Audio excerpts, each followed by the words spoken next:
Sa panahon ng mabilis na impormasyon at kaliwat kanang balita, kailangan mo ng isang channel na mapagkakatiwalaan, diretsyo at para sa bayan. Ito ang Balitang Pambansa, ang iyong bagong tahanan ng mainit na issue, tunay na impormasyon at mga balitang hindi mo dapat palampasin. Mula sa mga trending na kaganapan sa social media hanggang sa mga seryosong isyong pambansa. Bantay kami sa bawat sulok ng bansa para sa iyo. Hindi lang basta chismis, kundi validated news, mga impormasyon na may batayan at mga kwento ng tunay na buhay Pilipino. At kung gusto mong laging nauuna sa kaalaman, huwag kalimutang mag-like, mag-share at higit sa lahat, mag-subscribe. Dahil sa Balitang Pambansa, balita mo, boses mo, bayan natin ito.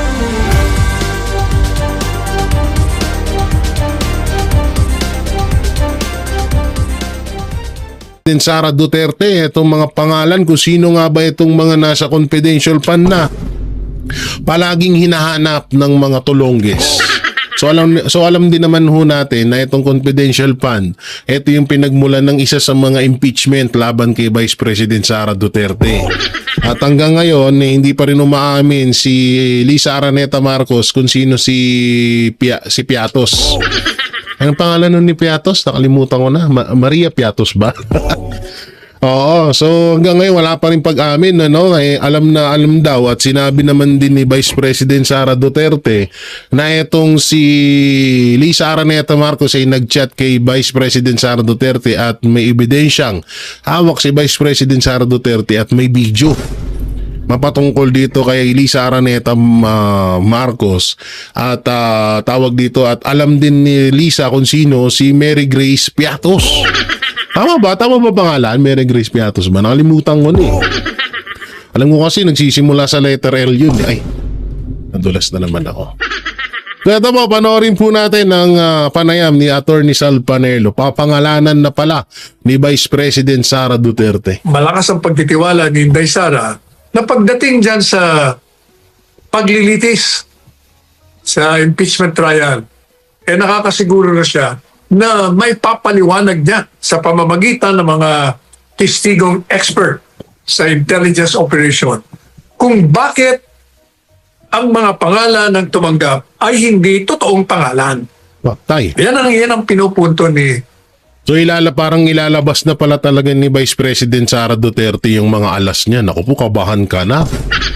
Naku, Madam Lisa, kabahan ka na. Alalahanin mo ha, may hawak na video si Vice President Sara Duterte laban sa'yo. Mapatungkol dito sa mga pangalan na nasa confidential pa. Naku po. Ako sa'yo, sabunutan mo na si Marcos. DP Inday Sara. Kaya sinasabi niya, wag ko kayong basta naniniwala sa mga sinasabi ng mga nandyan sa House of Representatives. At sinabi niya, kahit nga hindi matuloy ang impeachment, halimbawa man, ito po ay madismiss dahil sa ito'y lumabag sa 1-year ban tungkol sa impeachment complaint. Whether ang magdi-dismiss niyan yung impeachment court o ang Korte Suprema, sabi niya, paliliwanag ko pa rin yan publicly. Huwag mo kayong mag-alala. Tama. Abang-abang talaga to, no? Oo, kasi ang tagal din na yan din kasi yung sinusumbat ng ibang mga congressman na bakit gumagamit daw ng pangalan. Alam nyo, yung about sa confidential fund, ba't gumagamit ng mga pangalan, yung mga tao dyan na ibang pangalan? Kasi nga, syempre, halimbawa lamang, may mga garapata si Marcos Jr. na pwedeng tumaksil sa kanila. So ngayon, etong si Garapata number 1 ay lumapit or kumampi na sa mga Duterte. Lahat ng mga sikreto doon na napag-uusapan at iniingatan na sikreto doon sa kampo ni Marcos Jr. ay sasabihin niya kay Vice President Sara Duterte. Ngayon, Ngayon eto na, no? Doon napapasok yun bakit gumamit ng ibang pangalan etong ano na to. Etong tao na to. Syempre, puta na kahit hindi naman ako gagawin ko yun mamaya pagurgur ako niyan O halimbawa na lang sa mga sabihin na natin na makakaliwa or mga taong gustong sumira ng administrasyon. Yun, pwede rin mo maging ano yun, yung tao na magsasalaysay or magsasabi sa'yo ng sikreto ng mga halimbawa, yun, mga makakaliwa, bubombahin ka sa ganitong lugar. Oo, abangan ka dito. So, ganito yung mga transaksyon nila. Ganito, halimbawa sa droga, ganito transaksyon nila, dito sila pupunta, dito sila magbibigayan. So yung tao na yun, mag-iiba ng pangalan yun, syempre, hindi pwedeng pangalan niya mismo. Oo, kasi delikado buhay niya dun No, yun, pero alam ko naman na lahat ng mga kumontra dyan sa mga Duterte, lalong-lalo na sa usapan ng confidential fund, alam nila yan. Kahit nga yung confidential fund ni Marcos Jr. na 4 billion, ganun din yan, may mga tao din dyan na may mga code name.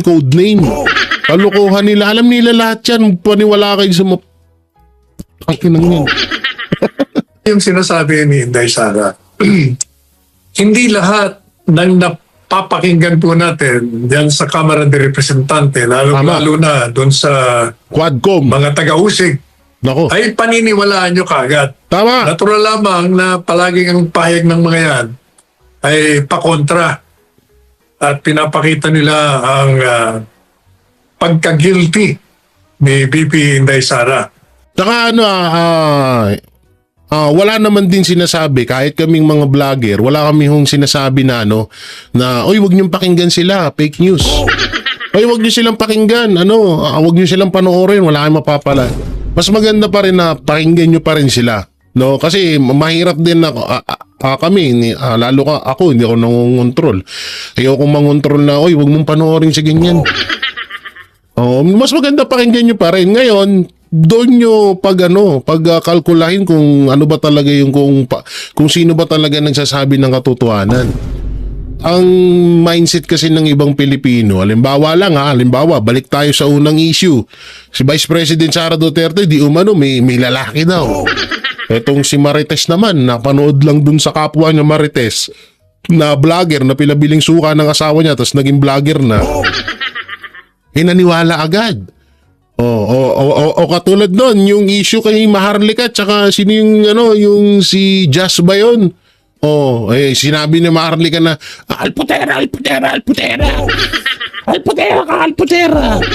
Ikaw naman tangang Marites, naniwala ka naman agad, di mo pa alam ang totoong kwento. Maganda kasi talagang alamin ang totoong kwento at pagdugtong-dugtungin. Kasi kung iisipin nyo maigi, bakit may confidential fund si Vice President Sara Duterte na tinutuligsa ng mga congressman? Pero bakit yung mga confidential fund ng DOJ, DILG, Speaker, lalong-lalo na sa Office of the President, hindi nila sinisilip? Bakit ganun? Diba? Doon pa lang napakalinaw na talagang ginagawa lang nila to para pabagsakin ng mga Duterte. Lalong-lalo na pagdating to sa pinupukpok nila yung confidential funds. Ayan na. Yung mga fictitious ang tumanggap. Parang pinalalabas nila na walang tumanggap ng pera kung hindi si Inday Sara lang ang kumuha. Matagal na natin nung pinaliwanag yan na yung mga fictitious names kasama yan sa SOP ng release ng confidential funds. Kasi paulit-ulit na nating sinasabi na yung confidential funds ay nireserba yan para gamitin sa mga operasyon, kampanya, mga hakbangin laban saan? Sa mga kalaban ng Estado. Those confidential funds have been reserved against the enemies of the state. Yan ang linaw na ho nung sinabi ni Attorney Salpanelo kung saan ginagamit ang confidential fund. Kaya nga mahigpit na, kaya nga nakakatanga lang na bakit kailangan yung itanong yung confidential fund. Kaya nga confidential fund ang pangalan nun kasi bawal mo talaga din malaman yun. Confidential nga ni. Diba? So ganun Pero bakit hindi maintindihan ng mga tulongges? O talagang hindi nila iniintindi kasi may balak talaga sila para pabagsakin ng mga Duterte, lalong-lalo na si Vice President Sara Duterte. Ganun pala. O yan sinabi na mismo, hindi sa akin nanggaling. Kaya Attorney Salpanelo kung saan ginagamit ang confidential fund na yan. Ngayon, ganito yan, pagbalik rin natin. Gawin naman natin kay Marcos Jr. yung ginagawa kay Vice President Sara Duterte. O tignan nyo. Tignan nyo kung anong sasabihin nila. Sasabihin nila, ay hindi pwede, confidential fund nga Pustahan tayo. Hindi nila yan masasagot bakit may confidential fund at saan ginagamit ni Marcos Jr. yung confidential fund niya. Samantalang napakalaki nun, 4 billion yun. Magkano lang ba confidential fund ni Vice President Sara Duterte? 125 million lamang. Di hamak na kulangot lang. Diba? Kaya nga kung pagbabalik ta rin nyo, baka mga mote din at hindi rin talaga din masasagot ng Office of the President kung saan ginagamit yung confidential fund. Pero ako nakakasure ako kung saan ginagamit ang confidential fund ng Office of the President. Gusto nyo ba malaman? Super thanks muna. Sorry. Mag-join ka muna sa join button ko. Yan. Nakapag-join ka na ba? Hindi ko nakita. I-click mo yung bell. Ganon saan ginagamit ang confidential fund ng Office of the President? Walang iba kundi sa mga Duterte ngayon.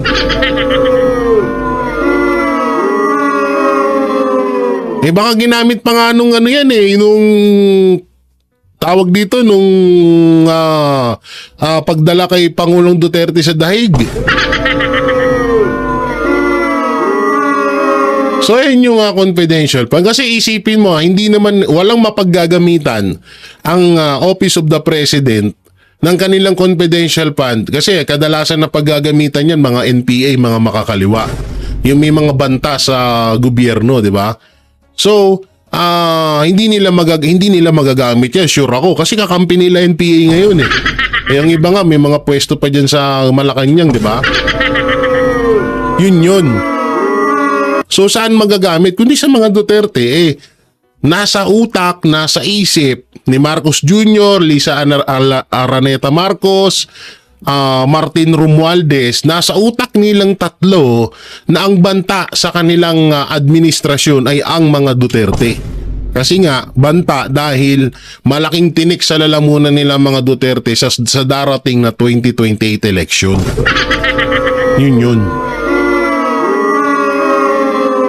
Kung ginatuloy na natin, puro ako daldal Ibig po sabihin, kailangan meron kang pera para makakuha ka ng mga impormasyon laban sa mga galaw, Tama. sa mga personalidad, sa mga programa ng mga kalaban ng Estado. Sino ba mga kalaban ng Estado? Hindi ang mga kriminal, yun. ang mga terorista, ang mga drug lords, Yan. ang mga komunista. Yun yung mga pinagagastosan ng confidential fund. So ngayon, katulad niya, sinabi ni Attorney Salpanelo, drug lord, kriminal, komunista, terorista. So lahat ng apat na yan, hindi mapagagamitan ng confidential fund ng Office of the President yan. Alam niyo kung bakit? Kakampi niya lahat yan Jay Guevara, paano mo nasabing kakampi? Tingnan nyo yung nagsalit umamin na drug lord siya. 'Di ba? Pinalaya.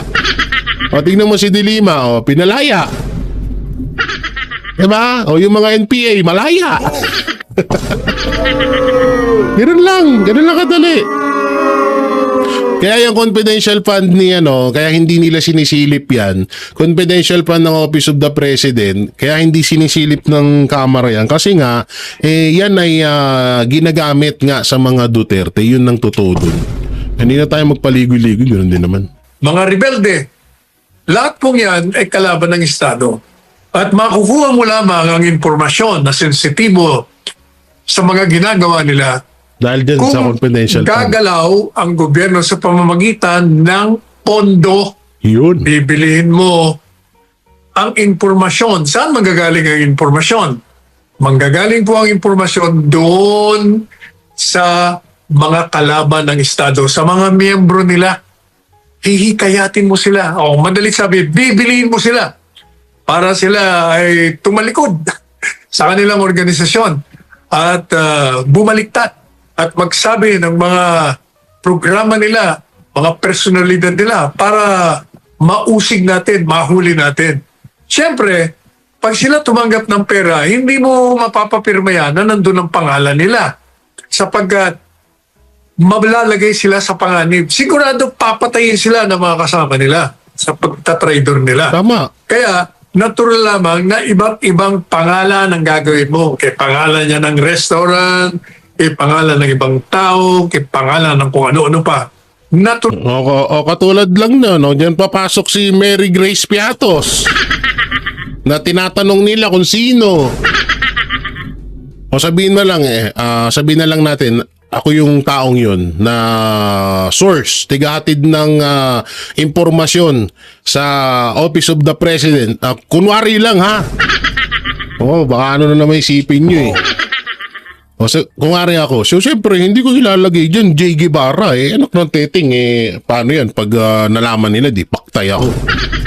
Ilalagay ko dyan James Reid, Piolo Pascual, John Lloyd Cruz. Cruz ba si John Lloyd? Oo nga, yun nga. Ano pa ba? Zac Efron, Tom Cruise. Di ba? Yung mga ilalagay ko dyan. Siyempre, hindi yung pangalan ko, anak ng teteng. Gusto mo, sino ba naman tanga na gusto machogi agad? Siyempre, di ba? So, gagawa ka ng ganyan. Kailangan ibang pangalan. Na inyo, at alam naman nila yan. Alam naman ng mga congressman yan. Sadyang ginagawa lang nila yan ngayon. Kung nga rin, nagtatanga-tanga, hindi nila alam. Lahat naman ng may mga confidential fund dyan, DOJ, DILG, House Speaker, yung mga congressman, ganyan din ang ginagawa. Lahat yan sila may mga confidential fund. Kung ano yung ginagawa ng Office of the Vice President doon sa confidential fund niya, ganun din ang ginagawa ng iba't ibang mga mga iba't ibang mga empleyado ng gobyerno, yung mga mga kandidato diyan, ganyan din ginagawa nila sa mga confidential fund nila. Yun nga lang, ang pinagkaiba nila sa Office of the Vice President, yung ginagamitan ng confidential fund, good purpose. Ewan ko dyan sa Office of the President. Baka sa mga Duterte ginagamit yan. Natural po yan. At yan nga, yung kung kakausapin nyo, yung mga intelligence officer na na-involved dyan, yun din ang sasabihin. Kaya kumpiyansado o malakas ang pagtitiwala ni Inday Sara na pagdating dyan sa paglilitis sa impeachment trial, nakakasiguro na siya na may papaliwanag niya sa pamamagitan ng mga testigong expert sa intelligence operation kung bakit ang mga pangalan ng tumanggap ay hindi totoong pangalan. Pero ako gusto ko rin pabor din ako doon na maipaliwanag ni Vice President Sara Duterte. Pero, asawa ni Pera, alam naman na natin na kung anong mangyayari. Pag nagpaliwanag si Vice President Sara Duterte ng kanyang counter affidavit, yung pagpapaliwanag niya about sa confidential fund, alam natin na mamaliin at ililihis ng mga nagtatanong yun. Kasi alam naman na natin na mga agin sa Duterte lahat yan, no? Yung mga magtatanong dyan. So, ang kinaganda lang kasi nito ay malalaman ng taong bayan kung ano talaga yung talagang pinaggagamitan at kung ano talaga yung sa side ni Vice President Sara Duterte. Pero asahan nyo na babalik ta rin yan ng mga magtatanong. So, sino ba yung mga yan? Siyempre, yung mga buhaya dyan, yung mga alagad ni Satanas, yung mga magtatanong dyan. Yan ang pinupunto ni VP Inday Sara. Kaya sinasabi niya, wag ko kayong basta naniniwala sa mga sinasabi ng mga nandyan sa House of Representatives. At sinabi niya, kaya kahit nga hindi matuloy ang impeachment, halimbawa man, ito po ay madismiss dahil sa ito'y lumabag sa one-year ban tungkol sa impeachment complaint. Whether ang magdi-dismiss yan, yung impeachment court o ang Korte Suprema, sabi niya, paliliwanag ko pa rin yan publicly, wag mo kayong mag-alala. O, yun ang sinasabi ni Inday Santee. Nagpataw si US President Donald Trump ng 20% na taripa sa lahat ng produktong galing sa Pilipinas simula ngayong Agosto 1. Ayon sa liham niya kay Pangulong Ferdinand Marcos Jr., nagbabala si Trump kung maghihiganti ang Pilipinas sa pamamagitan ng sariling taripa ay dadagdagan pa ito ng karagdagang singil. Nag-alok din si Trump ng exemption para sa mga kumpanyang lilipat ng produksyon sa Amerika. Ayon sa kanya, Isa pa tong issue ng taripa. May kipag-meet ata itong si Marcos Jr. kay Donald Trump. Ano kayang sasabihin ni Marcos doon? Dubidi-dap-dap, dubidi-dup-dup. Ay, akala ko ba bati-bati kayo ng Amerika? Di alam nyo, ito yung purpose ng lahat dapat ng bansa pakisamahan mo. No, lahat ng bansa dapat pakisamahan mo. Kaso ginagawa ni Marcos anak ng teteng, inaaway yung ibang bansa ang bagong taripa ay tugon sa matagal ng hindi patas na pulisiya ng Pilipinas sa kalakalan na nagdulot ng malaking trade deficit sa US na tinawag niyang banta sa pambansang seguridad. Sa mas mataas ito, attorney, sa dating 17% na taripa na inihayag niya nitong Abril lang. Pero mas mababa kumpara sa 36% na ipapataw sa karating nating bansa sa Cambodia at Thailand. Ang Pilipinas ay kabilang sa ilang bansang tinarget ng mas pinalawak na kampanya sa taripa ng US, kabilang ang Brazil na may papatawan ng 50% sa copper exports. Nauna nang sinabi ng Malacanang na maliit lang ang magiging epekto ng 17% na taripa at tinanggap ito dahil sa magandang relasyon na Pilipinas at Amerika, lalo na sa larangan ng depensa. Pero sa tingin niyo po, attorney, makabubuti po ba sa Pilipinas na tanggapin na lamang ang etong update na naging 20% na yung taripa ng Amerika upang mapanatiling maganda ang ugnayang militar at diplomatiko, o dapat bang igiit ng bansa ang patas na kasunduan kahit malagay sa alanganin ang relasyon nito sa Amerika? Unang-una, wala kang magagawa dyan pag nagbigay ng ganong taripa ang Estados Unidos. All you can do is to negotiate with them na kung maaari mababaan, ibalik sa dati. Pero may remedyo naman dyan kahit kasi karapatan nila yun na taas ng taripa, lalo pa sinasabi nila na apektuhan sila. Ang gawin natin, huwag nating limitahan ang pag-angkat ng mga produkto natin sa Amerika lang. Hanapan natin ng ibang bansa na makaangkat tayo para yung ating mga aangkatang lugar ay hindi lamang Amerika. Marami. Dito lang sa Asia. Dami. Sa Europa. Yan ang remedyo dyan. So madaling salita, makisama ka sa lahat ng bansa para makapag-angkat ka. Kaso kung kasing tulonggis mo si Marcos, na ultimong isa sa pwede niya pakinabangan sana ang China, inaaway niya pa. At yung iba pang bansa.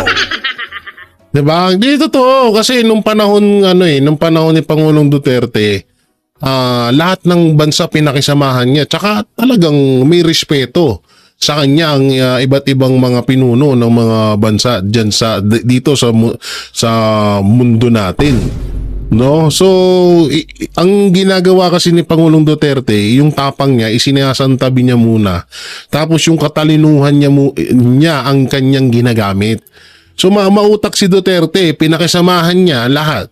So, wala siyang problema sa mga ganitong usapin, sa mga taripa. 'Di ba? At ngayon lang to naging 20% ang taripa ng Amerika sa Pilipinas. Sa produktong Pilipino, 'di ba? Oo, pero nung panahon na kung matatanda ko nasa 10 or 12%, hindi ko masyadong tanda, pero hindi ganito kataas. No? So, kailangan mo kasi kung halimbawa, ayan, US, tumaas yung taripa nila, edi dito ka bumawi sa isang bansa na pwede kang pwede mong ipangtabon dito sa malaking taripa ng USA, di ba? Ganun lang kasimple. Utak kasi. Tangina, tigilan mo ka, shabu. Ay, sorry. Nadulas na naman ako. Tutulog ka. Hindi yung palay ka-edit. Damihan natin ang production at humanap tayo ng mapaglalagyan, hindi lamang sa Amerika. Ayun yung pinakamaganda doon. Samantalang, asan na yun? Eto. Ito na may panoorin ko. Hindi pala ito. Eto to, yung Supreme Court nagdesisyon na, no? Oo. Dito. Oo, lakihan natin. Yan. Supreme Court nagdesisyon na. Nako. Utak sa impeachment kay Vice President Sara Duterte yari sa Supreme Court. Panoorin natin. May relasyon sa una, yung tinatawag na violation of one-year ban rule. Okay. Makikita mo dyan, kaya inisa-isa, in-itemize ng Korte Suprema, yung pangangailangan na ibigay sa kanila lahat. Under oath, Opo. yung ikalawang bahagi, pupunta dun sa katibayan, kung talagang yung verification dyan totoo. Okay. Ngayon, under oath yan. Sa aking palagay, magkakahirapan dyan. Yari sila dyan. Sa panig ng House of Representatives. Paktay sila dyan. Kasi, yun lang tanong niya kanina, no? Yung isa na binanggit ni Congressman Nelson. Opo. Congressman Nelson. Sinasabi, kailan na nailagay sa order of business yung unang tatlo Opo. na in-endorse na impeachment complaint na isinulong ng private citizens. Ang pinag-uusapan dito, Jen, yung December 2, in December 4, at saka in December 19. Kasi kagaya ng binabanggit natin nung mga nakakaraan patungkol dito, pagka-receive mismo ng opisina ng Secretary General, immediately kanya i-repair mo sa opisina ng Speaker. Ayun. Kaya kinukwenta natin ano ba yung immediately. Opo. Sa lalo madaling panahon Sa dapat. aking pagkakaalam, sa mabilis na paraan, sa madaling pagkakataon, ano pa yung ibang synonym ng... Pwede rin. Fast and the furious. Faster and the right corner. Putang ina. Mabilisan. Agad-agad. Ano pa ba? Ora-orada. Lolo. Hindi ganoon. Mabilisan kasi. Naisip ko lang yun. Visit na. Ano bang mga mabilisan? Yun, mabilisan, agad-agad, orada, antimano, yan, antimano. So marami ibig sabihin. immediately. Agad-agad. Agad-agad. Opo. Karaka-raka. Karaka. O yan. Di ba hapon yun? Oo nga po. Parang hapon no eh. Oo. Padalos-dalos mong ibigay. Parang gano'n, ha? Mamadali. Basta bilisan mo. Ibig sabihin, huwag kang magpatumpik-tumpik. Sana all naka-iPhone, no? Huwag kang Sana all naka-iPhone. kupad-kupad. Yan ang ibig sabihin nun eh. Immediately. So, kailan mo ni-repair? Kaya meron siyang tanong dyan, binabasa ko eh. Meron ba kanyang discretion? Yung Secretary General, para yun ay kanyang ibinbin. Ang hirap kasi dito sa impeachment na to, pati yung Secretary General na dapat ay nasa neutral position, naging one-sided position. Nakadepende lang siya sa kay Speaker. Di totoo naman obvious naman diba? Ba't hindi niya nireklamo? Dapat nga una siyang nagreklamo diyan. Bakit hindi niyo binigay agad-agad? Siya pa nga may isang interview na, 'di ba, na pinag-isipan daw muna. Ay nako. Kanyang ipitin muna. Parang tutulugan niya muna at hindi niya muna ibibigay sa opisina ng Oo nga. Kasi parang inipon niya muna Sen, di ba? ang sagot doon, hindi. Wala kang discretion. Walang kapangyarihan yung SecGen. Ang SecGen, is the highest administrative officer of the House ng of Kamara. Representatives. Okay. Wala siyang discretion. Opo. Ang kanyang trabaho is ministerial in character. Ano ibig sabihin? Kung ano yung nakalagay doon, yun lang ang gagawin mo. Katibayan yun ng rules ng rules ng impeachment eh. Pinagtiba yun eh. Opo.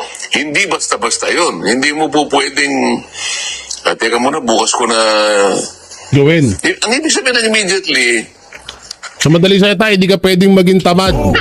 Huwag mong baliwalain. Huwag mo nang ipabukas. Hindi pwede yung teka-teka. Ayan na, oh. kaagad mong ibigay. Opo. Wag ka nang mag-isip na, kasi wala ka namang dapat isipin pa eh. Pag nakita mo na yun ay verified, yun naman, kaya napakadali naman, may checklist kung anong verification. Yun, Marami tama. yung abogado doon na mag-advise sa kanya, o palagay mo ng isang araw. Isang araw. Siguro naman sa loob ng isang araw, mga ilang pahina lang naman yun, bubusisiin, o ito ba'y na-verify? Pag verified kasi, talagang may nagnotaryo, tiningnan kung yung forma, nandiyan ba yung forma, may cause of action ba, may ganito. O sige, i-repair na natin.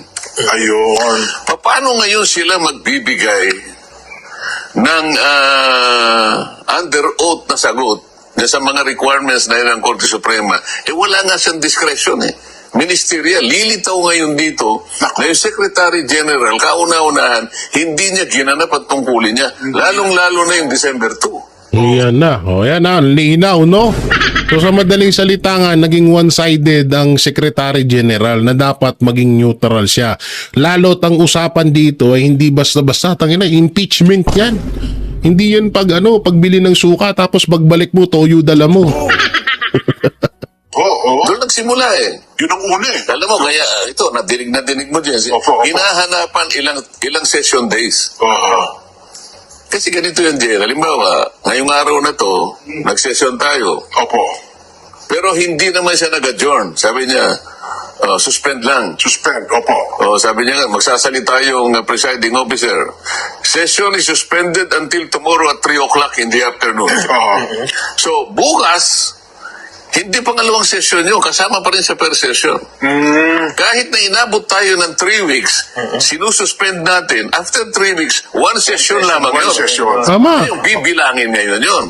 Ngayon, alam ko merong isang session doon na nagtagal talaga. Kasi makikita mo, Kasi nga kaya nagtagal yung isang session doon kasi nga pinag-isipan.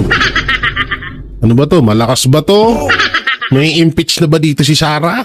Ganon yung nangyari doon. makikita mo yung tagal, kunin mo yung journal. Ayun, doon makikita So yun. kapag ka nakita doon na bakit kinakailangan ninyong isuspend? Kasi technique ito eh. Tingnan ninyo, 3 weeks kayong nag-session pero it is only considered as 1 session day. Ibig Ayun. sabihin, pinatulog. Oo. Tama. Bibilangin. Ito ngayon ang mabigat. Oo. O hindi nila mapapalito na merong discretion yung talagang hindi ni-repair eh. Kasi kailangan ibigay mo kinukuha yung mga dates eh. Yun na nga, oo. Kailan mo ni-repair?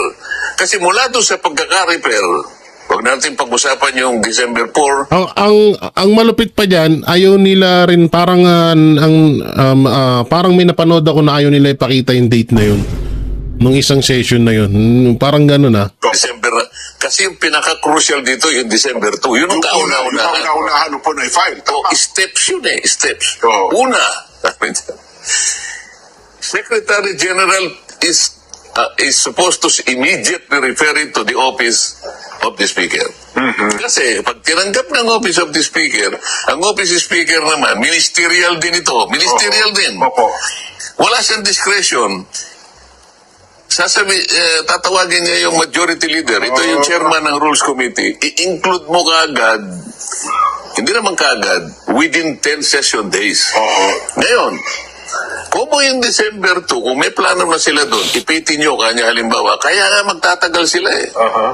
So, kahit na 1 buwan tayong nag-session, Opo. sinuspindi lang, walang nag-adjourn. Wala nag-adjourn. Opo.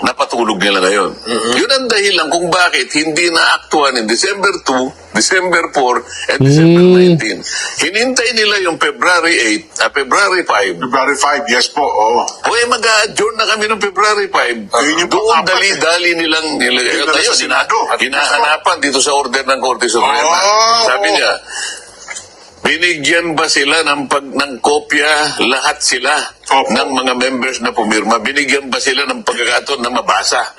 Binigyan ba sila ng mga material ng Yan ang may yan ang maano diyan, yan ang mahirap diyan. Talagang diyan lumilitaw na lahat ng mga pumirma sa impeachment ay hindi alam kung ano ba talaga yung nilalaman ng impeachment na yun. So ibig sabihin, dito rin natin napatunayan na yung about doon sa 150 million kada isa sa pipirma ay talagang legit. Kasi una-una ikaw ba naman pangalan mo nakasalalay diyan. Pipirma ka nang hindi mo man lang alam kung ano yung pinipirmahan mo. Pipirma ka nang hindi mo alam kung deserve ba nung tao yung pipirmahan mo na pipirma ka sa impeachment nun? Ay, naku talaga. ng every article of impeachment na kalagay dyan. Whether it was a company. Magkakaalaman na dito eh. Oo. Kaya ang dami daw pumirma doon, hindi nakita yung unang Oo. pahina.